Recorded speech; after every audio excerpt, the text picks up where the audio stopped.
آج کا درس بہت اہم ہے۔ آج ہم نے سورہ فاتحہ کا مکمل خلاصہ سماعت کرنا ہے۔ ہم نے کیا سنا؟ الحمدللہ رب العالمین، اور اس آیت کے تحت ہم نے اس بات کو سمجھا کہ ہمیں ہر حال میں اللہ رب العالمین کا شکر ادا کرنا ہے۔ الرحمن الرحیم، اس آیت کے تحت ہم نے یہ نور پایا کہ رب کی رحمت پر ہی ہماری ٹکٹکی بندھی ہو۔ مالکی یوم الدین، اس آیت کے تحت ہم نے اس بات کو جانا کہ جہاں رب کی رحمت پر ٹکٹکی بندھی ہو، وہیں ہمارے ذہنوں میں یہ تصور بھی ہو کہ آخرت کا وہی مالک ہے، ہمیں اس کے حضور حاضر ہونا ہے اور ہر نعمت کے بارے میں اسے جواب دینا ہے۔ رب کی رحمت کی امید بھی ہو اور اس کے سامنے کھڑے ہونے کا خوف بھی ہو۔ اور ہم نے اس آیت کے تحت گناہوں سے دور رہ کر نیکیوں بھری زندگی گزارنے کا عزم کیا تھا۔ ایاک نعبد و ایاک نستعین، اس آیت کے تحت ہم نے کیا بات سمجھی تھی کہ مدد صرف اللہ رب العالمین سے ہو، پھر ناجائز لین دین، سودی کاروبار، جھوٹ کی باتوں کا ہم سہارا نہیں لیں۔ و ایاک نستعین، ہم نے یہی سمجھا کہ مدد صرف اللہ رب العالمین سے ہو۔ اہدنا الصراط المستقیم سے لے کر وللضالین تک ہم نے کس بات پر غور کیا؟ ہم نے جانا کہ صراط مستقیم، سیدھا راستہ، وہ اللہ کے مقبول بندوں کا راستہ ہے، وہ اللہ کے پیارے بندوں کا راستہ ہے، جن کے راستے پر ہم گامزن ہوں۔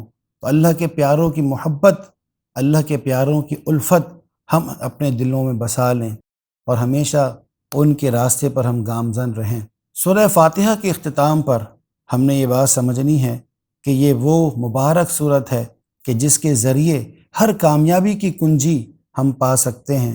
چنانچہ حدیث پاک کا مفہوم ہے کہ جو شخص سورہ فاتحہ کو 100 مرتبہ یعنی 100 ٹائمز پڑھ کر جو دعا مانگتا ہے، وہ دعا رد نہیں کی جاتی۔ تو آج سورہ فاتحہ کے صدقے ہم نے کیا دعا کرنی ہے؟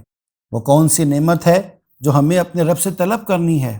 تو یاد رکھیے میرے پیارے بھائیوں، وہ نعمت حضور نبی کریم علیہ السلام کی ناموس کی حفاظت ہے، کیونکہ حضور علیہ السلام کی ناموس کے بغیر ہر چیز بیکار ہے۔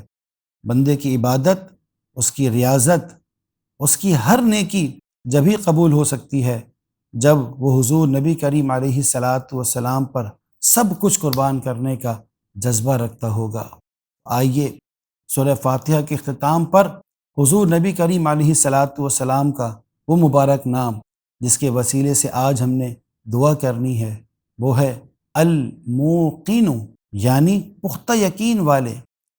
کائنات میں سب سے بڑھ کر یقین کی دولت اللہ رب العالمین نے جس کو عطا کی ہے، وہ محبوب کریم علیہ السلام ہے۔ تو آئیے سیدنا الموقن صلی اللہ علیہ وسلم اس وظیفے کے تحت ہم یہ دعا مانگیں، اے رب تو ہمیں بھی یقین کی دولت عطا فرما اور ہمیں سچا عاشق رسول بنا، حضور علیہ السلام کی ناموس کی حفاظت کرنے والا بنا، اور یہ جذبات صرف زبانی نہ ہوں بلکہ جذبات سچے ہوں، اور اس کا عمل یہ بتا رہا ہو کہ میرا سب کچھ آپ پر قربان یا رسول اللہ، کیونکہ ایسا ہی شخص کامیاب ہوتا ہے جو اپنا سب کچھ حضور نبی کریم علیہ السلام پر قربان کر دے۔ تو یہ مبارک وظیفہ سیدنا الموقن صلی اللہ علیہ وسلم 63 مرتبہ یعنی 63 ٹائمز، اور توفیق باری تعالیٰ ہو تو 313 مرتبہ پڑھ کر اللہ رب العالمین کی بارگاہ میں یقین کامل کی نعمت کا ہم سوال کریں۔ اللہ تعالیٰ ہم سب کو یقین کامل کی نعمت عطا فرمائے۔ وما توفیقی الا باللہ العلی العظیم۔